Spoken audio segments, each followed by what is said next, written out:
Once again, we're counting down the best board games of all time. We're starting with 50 to 41.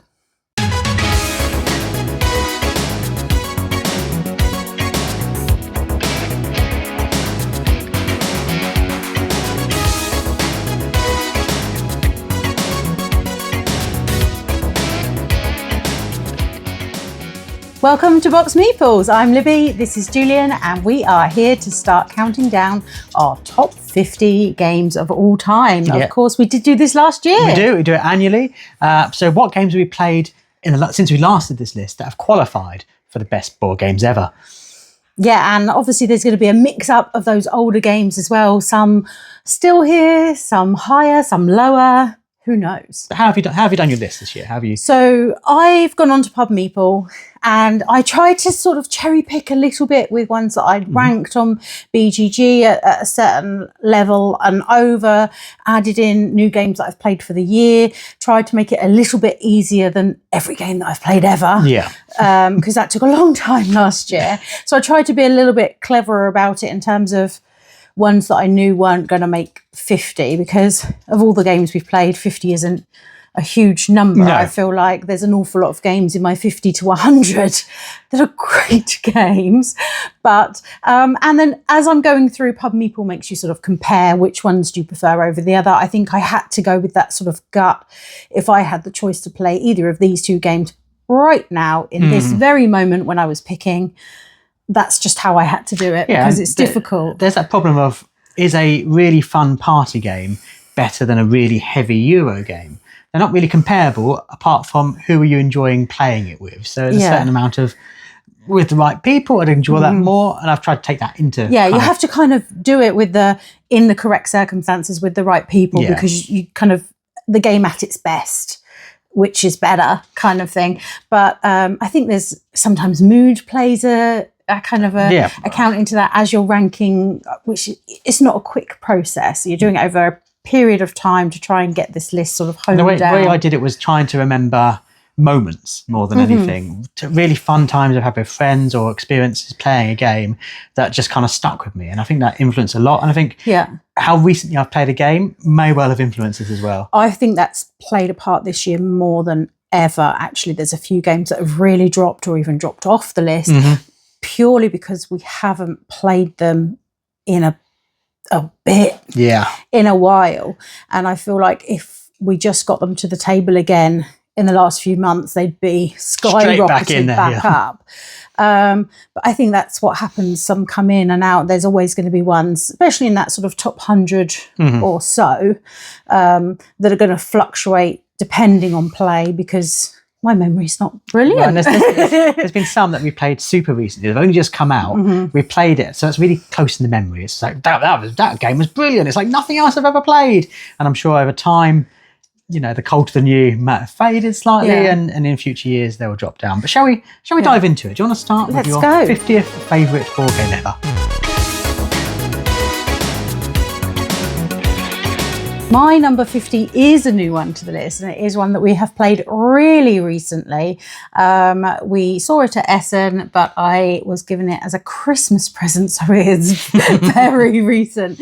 And it's the Lord of the Rings duel, going into Middle-earth, and we're doing all of that things that Seven Wonders duel did, but with Lord of the Rings taped all over it. And for me, it makes it such a better game. Yes. I mean, you have that sort of 3 victory win idea, and I think you're really chasing each other's tail on each one. Even when you think someone's, I don't know, got the area control section in the bag, all of a sudden you manage to pick up cards that derail that completely, or you're suddenly up that little racing track and getting closer and closer to getting that ring to Mordor. And of course you can do it with the rings as well. So there's very much who's taking what card when, and trying to make sure that your opponent isn't taking the card that's really going to help them out, or even being able to reveal cards that might then help them out. But yeah, it's really quick, really great 2-player game. Yes, I wish I could say I wasn't seduced by IPs, but I didn't really enjoy Seven Wonders Duel all that much. Slap on some Lord of the Rings and I'm like, oh.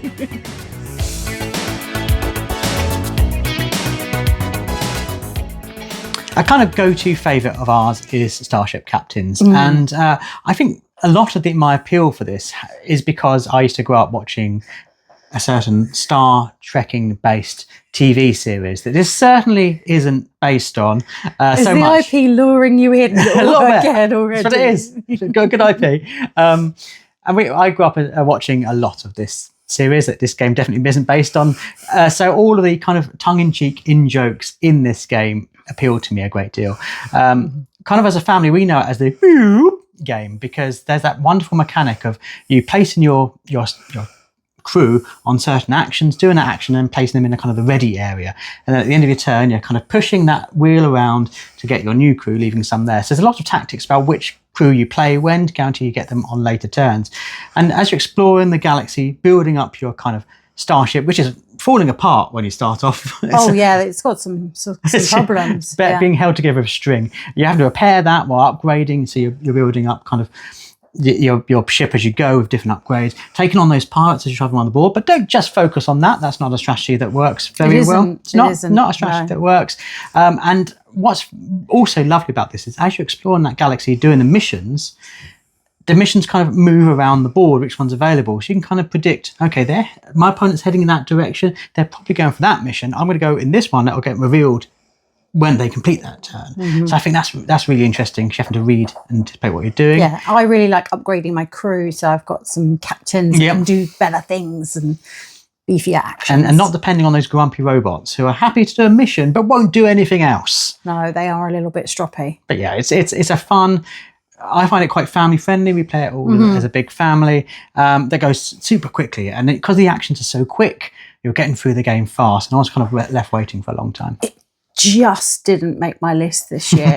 It's in that 50 to 60 range, so just eked out. But we haven't played it hugely recently, so perhaps it'll creep back on again for next year. Yeah.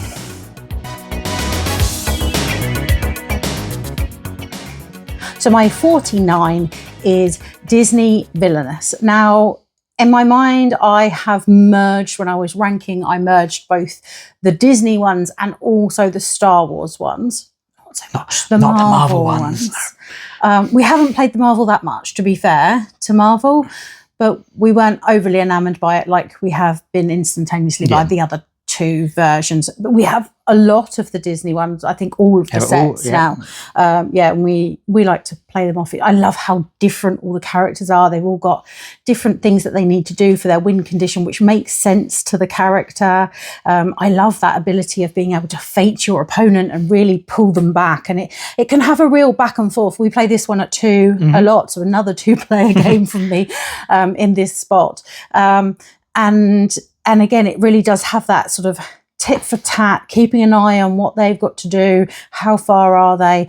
Can I fate them again? Also, you can put your cards over their spots with actions. And if you do that cleverly, you can stop them from doing things like fating you as much. Always useful. Or getting coins, which is always really useful in this game, to be able to play your cards down and get that. So stopping their engine as well as kind of faltering their route to victory. I think the molds are really lovely in it, and it's a really nice, simple mechanic of moving from a different location each time and just trying to go for that individual win condition. There's such variety in this game, which is really fun. I'll be talking about it in a lot later video. I love that villainous. I think part of the reason I like Trek in the World so much is it does scratch that kind of wanderlust itch. And a lot of that comes from the fact it looks so beautiful on the table with all those beautiful locations, little facts about each one. And part of it is going around on a race. It feels like a genuine race between you and your competitors. Trying to collect the cards you need, go to the places you want to go, scoop up those tokens while getting in their way. Yeah, I really like to get in your way in this game. I find that super fun. It's a big part of it, you know, and trying to get to the places before someone else does, so you can grab that card and add it to your collection as well. There is a revised version, a second edition coming, which I think removes a lot of the kind of luck-based stuff you have from taking the cards and hoping that you'll get the amount of movement you'll need or the colours you need to complete the missions. I do like that you use those cards for both those things, so that's quite fun. You're collecting them for the missions, but also to be able to get to the new places. Yeah, but if they have a way of drafting rather than random chance, I think that's going to improve the game for, more seasoned board game players. But so many people have played this with us, and it's so simple to get up and get going. Quick turnaround as well, that we've played it lots of times with people who aren't as familiar with board games. So yeah, I think a lot of the appeal comes from that look, but they stay for the gameplay. Number 48 for me is a new one again this year. This is from De Vere, and it is Cities. Just such a lovely, easy to table, easy to play, quick to play game. A nice weeknight game, I think. Yep. And it's interesting how you are only able to take one thing from each section on your turn, or it's sort of round. So you're going to have to take another mission. You're going to have to take another space for your city. You're going to have to take some buildings, but when do you take what compared with what's on the board, what other people are doing? You've got those group goals which are sort of very in tune with the city that they're doing, which I really appreciate. How in New York you need some skyscrapers, and you also need central parks, so you're going to need some big park spaces. And places like Venice, you'll be more focusing on trying to get those water spaces together because it's more suitable for that city, and I really like those touches. But I enjoy how those points cards, there's more than one of the same thing in there. So if you manage to luck out, and you can really sort of double down on getting ones of, I'll get the 2 green building. Oh, and I've got another 2 big green building. Oh, and then I've got a grey building, which is any colour, but that's also of 2 heights. So I'm scoring 3 times over for that part of my city. I'm really trying to kind of double down on what you're scoring on, I like, in this game. And of course, you get to take that star if you want to get the first draft, which can be very key in this game. That's very important. Didn't quite make my list, but I have been thoroughly enjoying it this year. Coming in at 48 is Hollywood 1947. That was bad planning. Didn't think that through at all, which I think is my favourite kind of deception game. Yeah. There's lots of those types of games where, someone's a traitor, someone's deceiving you, someone's a Cylon, but the era that this is setting makes it immediately appealing to me. And I just like the fact that there's no kind of player elimination in Hollywood 1947. You can exchange your roles, there's so many kind of mechanisms in it. Wherever you've got a star, it means you can contribute to the film, whether, you've got those extra tokens that allow people to contribute, or you can take them away. You can beg and plead for a re-roll. And that really does trigger conversation, because I find a lot of these kind of deception games, no one really knows what to talk about when they start playing, but there's so many different things you can discuss to ultimately point to someone and go, you, sir, are the communist. What's great is when you find out that someone clearly is the communist, it doesn't rule them out of the game. In fact, then they can kind of double down and start trying to expose, the patriotic people to make people think they're a communist. And I find that really great. And it's such a high player count, quick turnaround, by far my kind of favourite stylist game. Yeah, it does work very well at a big player count. And I do find it fun when literally first part of the game, someone turns over and has sort of a double communist film that they're trying to make. And so from the very first point in the game, everyone's like, I am certain. And they're saying, it wasn't my fault. I had no choice. They were both like that.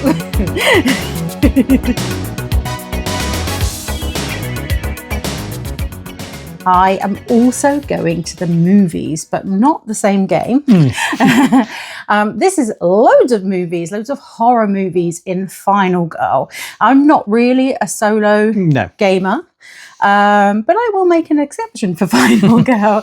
I really love that ability of being able to combine lots of different villains with lots of different locations with lots of different final girls, and really having that ability to mix and match. I mean, whether you've got the big boxes or whether you've just cherry picked the films that sort of grab your attention and interest you, you can combine them all into this sort of unlimited world of horror film imagination of trying to obviously save as many victims or whatever that you're trying to do in that. But I like that, which you also enjoy in a game that I'm sure is coming up later, Hostage Negotiation, where you're using your actions and your cards as time.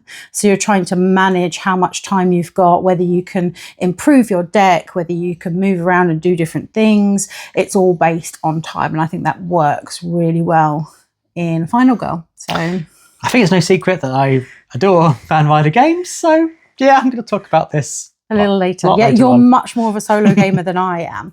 And I think that maybe if I spend more time solo gaming, then I can imagine this rising and rising. Elizabeth Hargrave, she makes a good game, doesn't she? She makes a great game. And it's amazing that the only Elizabeth Hargrave game I've got on here isn't Wingspan. Wingspan actually didn't make my list either this year. It's a little bit further down. And interestingly, we have yet to play Wormspan. Right. So that wasn't even in contention. And of course, Finspan. No chance to play that. No. But I think kind of over familiarity really with Wingspan. We played it so much. It feels a bit like, I won't turn away a game of playing it, but I won't necessarily gravitate towards it. One game that has come back onto this list, well, it wasn't on here last year, was Tussie Mussie. And I think the sole reason why that means so much to me is because both Elizabeth Hargrave and Buttonshy allowed us to use a kind of variation on the game at our wedding. We had it as wedding favours on the tables. We had our own personalised backs on the cards for the wedding. So it does have that really sentimental vibe to it. And I probably should have considered that when I was doing my list, and it hasn't made mine, which makes you the more romantic one. Well, it was just lovely to see people at the wedding playing this game, because it's very simple to play, as a lot of the Buttonshy games are. Just, placing on one card face up, one face down, which one are you going to have? Yeah, and I love that mechanism in games. It's very simple to kind of explain, and I just enjoyed seeing people who I didn't expect to be playing games playing it at the wedding, and it doing a good icebreaker for around the tables. We have taken it everywhere. We've taken it to restaurants and the pub. We took it on our honeymoon because it's so, like so many of the Buttonshy games, so small, so compact, so accessible, so easy to take with us. And a lot of mind games. A lot of mind games. It's all about that, especially when you're playing it at two. All about how you're placing the cards down as much as what you're rushing. Now, this next game has fallen quite far. I can't remember exactly where it was last year, but we are all the way down to 46, and it's a big box space game, which I know that I love. It's just that we haven't really played it all year. We haven't played it at all year. And so then when I don't know, I think it's interesting when you start comparing games. Some games you haven't played it for ages, so you have such a hankering for, so they become things you want to play, and others, I don't know, you just think, oh, I played it quite a lot. We haven't played it in a while. I don't know. But Eclipse is an amazing game, and I do want to play it again. It has those really great ways of different options to be able to upgrade your ships, and you're moving around discovering parts of the galaxy, and you've each got your different types of factions, which is allowing you to do something different. Some of them want to be quite friendly with other people around. Other people maybe practically the Borg and just want to kill you, which is definitely what happened on one of our games. This big cube comes along and crushes me. But it's interesting. You don't always know, even when someone seems like they've really upgraded and they're really powerful, you never really know how that combat's going to come out, which I do enjoy about this game. I think it looks fantastic. Yeah, you've got all those tech trays to deal with. Such a great game. We just need to table it more. Yeah, I think more recently released space-based games have kind of attracted our eye, which has meant Eclipse has kind of fallen short. But I still love it, and it's going to be much higher on my list. So we're talking about big old drops. One of my, I think originally this was in my top 3. Once Upon a Time, this is my most played game ever. Right. And I'm talking about Pandemic. I'm lumping all of Pandemicness into a whole collective. Obviously, the word pandemic might send shivers down some people's spines. It wasn't necessarily the best of times. I think that has hurt my ability to table this game, because the mechanisms in it are obviously great. Yeah, I think of all of the games, we tend to table Clone Wars more than any of the others now. No, I think you've played pretty much all I played the Legacy games. And some of my favourite memories were from I remember opening, boxes and going, oh, that's changed everything. And I remember those so fondly, those moments that, Pandemic as a whole still deserves a place on my favourite top 50. I think they were some of the first games you played to get you into games. Yeah. So they're always going to have that nostalgia. Yeah, but were it not for Clone Wars, I feel it may have fallen off this list, because that's, like you're saying, that's the only one we do tend to play, and it's got so many kind of quality of life improvements where you can't mis-set up the decks. It's quicker to have variation between which villains you're fighting against, your player abilities, and it's just a more appealing kind of theme now for us, especially because that's the kind of game we play with the family, and then that's an IP that they like and engage with, so they're more keen to play with that Star Wars tag all over it. And it does kind of strip out some of the the outbreaks aren't in Clone Wars, but it still has that kind of sense of, okay, we've got missions to do, but we still need to deal with all of those droids over there. If we don't do that, are we going to gamble on doing this? And we do still get the kind of core tension from Pandemic in that game. Especially when I managed to shuffle the cards and we have 2 siege cards back on back. Two of those, that's not fun. But yeah, I still do love the Pandemic games. Obviously, they're in the top 50 games of all time for me, but Clone Wars is the one I go to now. Yeah.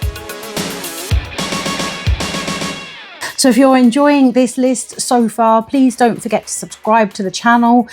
Of course, get involved in the chat. Yeah. Tell us about the games that you've been enjoying. What do you think about the ones that you've seen so far in this list? And I've set that notification so you see the rest of the list that will be coming up. Of course, we're doing it in 5 parts. So this is the 50s, but we're going to have the 40s, 30s, 20s, 10s, all of that to come quite quickly. Yeah, we're going to try and get them out relatively quickly to kind of keep that momentum and flow going. And so, if you can see if your predictions for what our favourite games are, are going to be revealed relatively quickly for you. Yeah, so start guessing on the number ones already in the comments. We'd love to hear from you. But I'll get straight back in to my 45, which is Gorgeous Dragons. Gorgeous Dragons. And we are going shopping with these gorgeous dragons. Some of them are making a steak, they're going to the bakery, they're doing all sorts of fun things. And this game just has the cute, cozy factor all over it. And of course, it's Flamecraft. We have those lovely coins with it. Yep, we went all out for this one. I love how you can go and do something, but you don't hugely get in each other's way. So it is very family friendly. The girls, when we play with them, they really love playing this game. And it's fun for us to play as well. It just doesn't feel aggressive. You go somewhere, you might get in someone's way a little bit where they're going, I'm going to go there. But you're helping someone else by doing it. And when you add in the shops, it's for everyone's benefit. Yeah. Yeah, and you get to complete the little missions in the middle. And you've always got the cute little park place where you can get more dragons in there. And yeah, we have some of those special cards, so it's nice when one of the sort of Kickstarter cards or whatever comes up when you're in the shops and things. But I just think it's such a pretty game, such a nice family friendly, dragony fun. I'll be talking about it in the future, but I will say we can't now play without going, ooh, fancy, every time the fancy dragons come up. That Japanese bridge game. Yeah, I know this is going to be much higher on your list. And I do really enjoy White Castle. It's kind of taken the place of the Cathedral now for me. Okay, yes. And I like it because it's tense. You have to make every turn in this game count, because if you're playing the base game, you're only going to do 9 turns. So if you have a dud turn where you've not got the chaining effects, where you're having this causing this, which allows you to do that, then you're not playing it well, and we now can't play it without the Matcha expansion, which adds an extra layer at the bottom and gives you more turns to do things. But then if you fall behind, it's even more punishing trying to have, successfully good games. And do you take the good dice? Do you take the one that, it's going to have a higher score, you can do anything with that one? Or do you do the cheapy dice, the rubbish dice, but then get to chain your lantern effects? It feels so intense and so kind of tactical that you just have to get every turn right. Yeah, I mean, you're never going to be able to chain every single turn, but you really have to maximise that one, don't you? I find the secret is focusing on 2 bits. Just do 2 bits well. That'll be enough.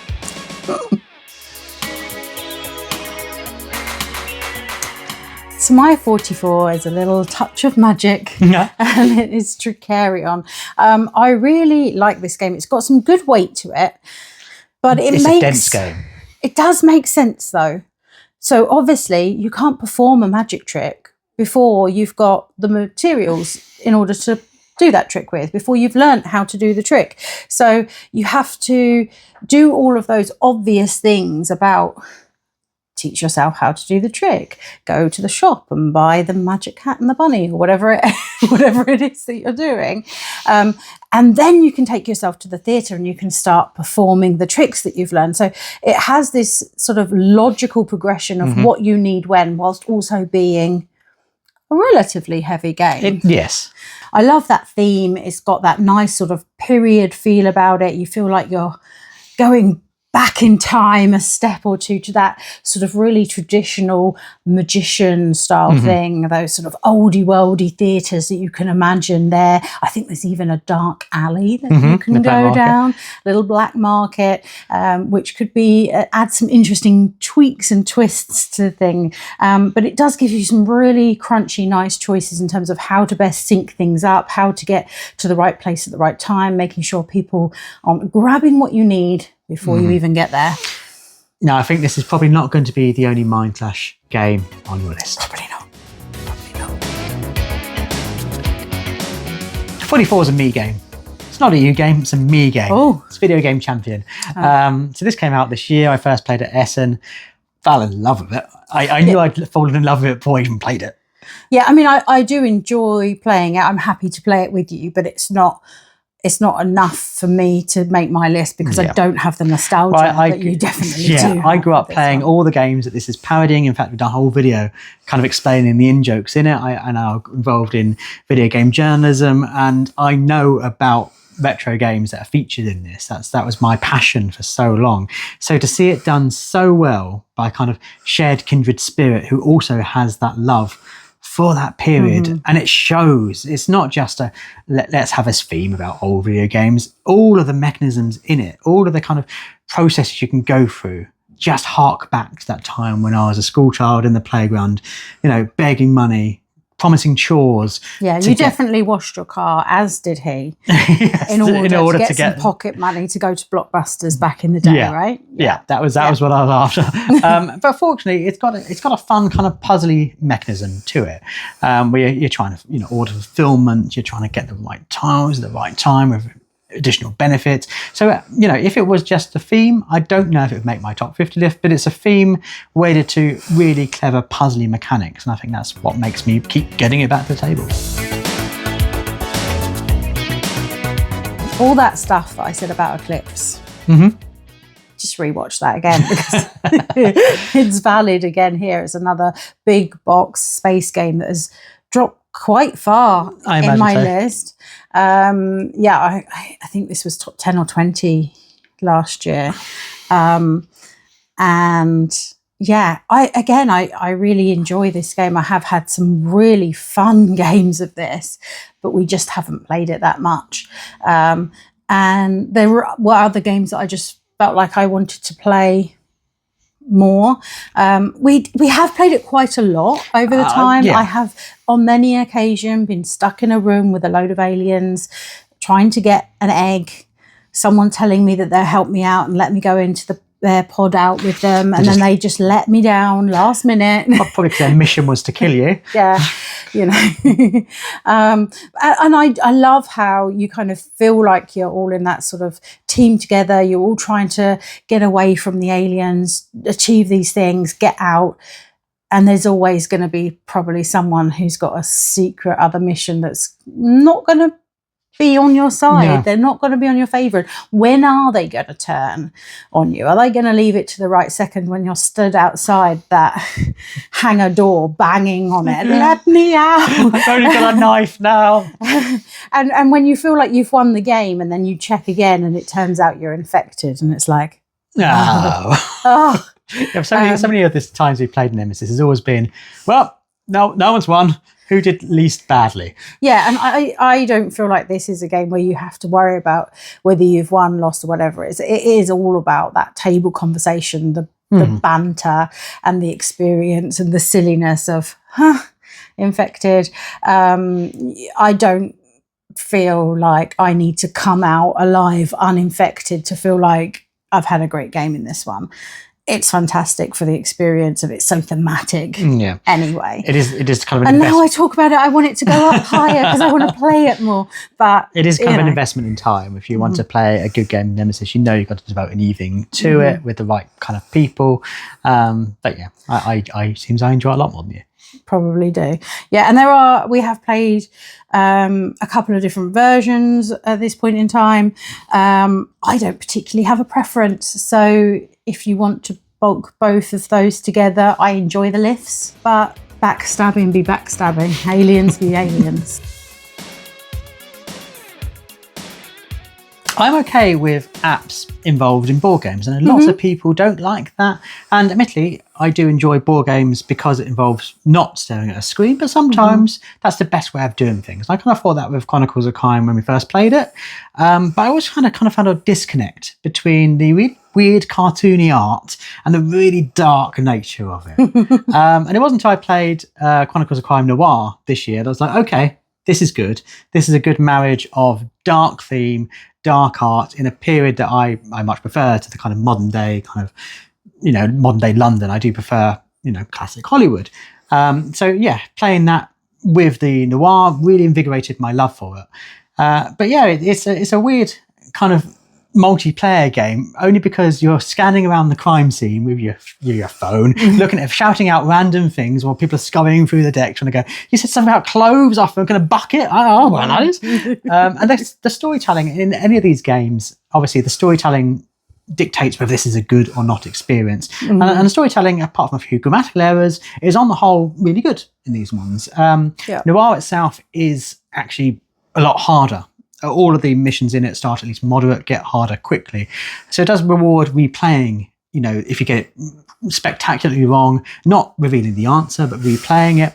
And the longer you leave it, the more you forget, so you can replay them anyway. Yes. I'm excited, obviously, for Dark Quarter, which is going to be a fusion of this kind of mechanisms with destinies thrown in there.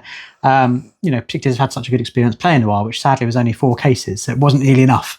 But I think that kind of dictates how much I enjoyed it, really. If you finish all the scenarios and go, I wish there was more of that, that's probably a sign it's a good game. It is a good sign, yeah. And the detective games aren't always hugely what I gravitate to. I do enjoy them, but I don't always pull them off the shelf. So I am interested to see how much Dark Quarter changes that or not. But yes, the Chronicles of Crime, not on my list. Disney Lorcana, I imagine, is probably going to be higher on your list. Yeah. But we both very much enjoy it, and we play it a lot at 2. We're both huge Disney fans. And we haven't really got into the whole TCG much before this. So sort of getting into that whole deck building idea and sort of dabbling into that versus the starter decks. Obviously, there's quite a few different sort of seasons at this stage, and we've got quite a lot of we have a lot of cards now for it. Yeah, I mean the artwork in this is incredible, just so amazing. If you are a Disney fan and you haven't tried Lorcana, it is great. And there's that great gateway box that they now do that sort of gets you started and gets you up and running with quite a few of the early seasons in terms of what they add and what happens, and it's just beautiful, and it's a really easy game to take a deck each out and sort of play it anywhere. We did take these on honeymoon and places like that, so we can then swap decks around and have another try. You can use the app to track your lore as well as using the board stuff. So, but now we'd like to play with our play mats and everything and get them out. But yeah, I'm excited to see what else they're going to add into this. But also a little bit scared for my wallet. Yes, well, we're being a bit more restrained now. There was a time of trying to get complete sets. Now we kind of get the starter decks, which is, a good way of just getting into it. It does, I think with any kind of collectible card game, it does seem daunting, and you think, okay, I've got to spend a lot of money to get this. But the starter decks are really good if you just want to have the experience playing against 2 balanced decks. But yes, I played it significantly more than you, so I think it'll be slightly higher on my list. So yeah, sticking with the Disney theme, but not villainous or indeed Lorcana. This is animated, and I feel a bit sad for animated. Really, it didn't seem to catch the attention that I think it deserved. I imagine them doing expansion after expansion of all different films, but that hasn't come to fruition, and it probably isn't going to now, which is a shame, because I think it harks back to, obviously, classic animation techniques and celebrating the process of animation. But it's a lovely cooperative game where you do have to do your kind of individual mini games in a way to collectively complete your objectives, to make those films that are in front of you. And just the process of all the things you were doing does mirror the kind of animation process. You're putting those cells, those acetates on top of the unpainted background and filling that full of life. You're creating your music, and there is a nice sense of family. All the right colours. Yeah, getting that family camaraderie together where you go, okay, you need to do that. And we've had games where we've all kind of had to focus on just helping one player complete their objective before, the villain symbolized, the badness of the animation history coming out and just hurting you. And really, it does ramp up and get quite tricky towards the end as the pressure builds of you having to do your objectives. And yeah, I just think I kind of thought this would catch the imagination of people, and it hasn't, which I think is a shame. But we have our copy and we do tend to play it quite a lot. Just wish there was more of it. Oh yeah, I would love some more films for that. I think that would be great, and it would probably increase it up onto the list, which it currently isn't. So last up for me on this list, my number 41 is Civilization: A New Dawn. Now, we always play with the expansion now that we have it. We do. So that means that we're building out the tiles as we go to explore, rather than it sort of already being set up. It's got proper armies in it with the expansions rather than, not quite. And of course, one of the things we loved about Civilization was that card strength that you also see in Arc Nova, that everyone loves in that. So as you're taking actions, the card goes to the bottom of the queue, and the ones at the top at sort of level 5 are much higher strength. You can do much more with them. So it's managing what you're doing when, and being able to do the things you need at the strength that you want them to do. Are you moving your armies? Are you putting out your world wonders? Are you fighting off barbarians? Going off and exploring more of the map. And it's quite a quick game. I think a couple of hours for a big Civ. You do get that kind of Civ feel when you're playing it, and with that quick play time. It's just one I really enjoyed, that we've played a few times, and I would like to get back to the table because it has been a little while. Yeah. There are several times when you're playing Sky Team where it says discuss your strategies, and my discussion always starts with let's not crash the plane. Yeah, helpful. Yeah, because more often than not, that's what happens when we play Sky Team. Don't ever let us in the cockpit. We will crash your plane. When I'm captain, I think we do okay. We do better then, yeah.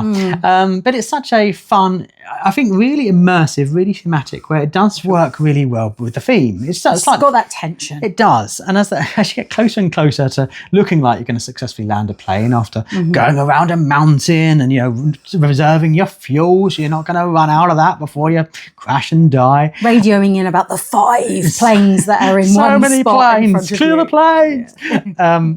When that does work out, when you do land the plane, it does feel so rewarding, and you don't get that kind of instant hit of we've collectively done something fantastic. And I don't think you see that as much in as many games as quickly. Tension, tension, tension, tension, massive relief, or tension, tension, tension, absolute failure and shame. With turbulence, gets even harder. Don't know why we got that when we're terrible to start off with. Yes. But yeah, I do like the amount of content you get in that game. So many different airports, so many different variables, and just the extra, suddenly you're dealing with another token to deal with. You've got a new board to take into consideration. It does feel like a kind of Kickstarter game where they've chucked in all the stretch goals into one glorious box. Yeah, there's a lot of variety in those boxes, but what I enjoy most about that game is trying to interpret your face as to what that means about the dice that you've just rolled. Well, we do kind of play a houseful where you can't talk because you're pilots in a plane who don't talk, but you can go, oh, oh. Yeah, what kind of bad dice does that mean? Yeah. What bit can you definitely not do? Who knows? Not many games where you roll a double 6 and go, oh. Anyway, that has been the first chapter of our top 50 games of all time. As you said earlier, let us know in the comments if we've chosen strange games, if you started going, where's that game? Don't worry, there's 4 more videos coming up, and we're going to be covering 80 more games. So that's going to be exciting. Maybe your favourites will be on that list. And as Libby said earlier, if you're not subscribed, please do consider doing that. It does really help us out. And if you want to support the channel, that's the easiest way you can. Yes, that would be great. And of course, if you're looking to buy new board games, we recommend that you go to your friendly local game store. For us here in the southeast of England, it is Chaos Cards. And as usual, you will find a discount code in the description that you can use on their online shop to save yourself a few pennies at the checkout. But stay tuned for the remainder of this countdown of the best board games ever. And as always, thank you so much for watching. Bye.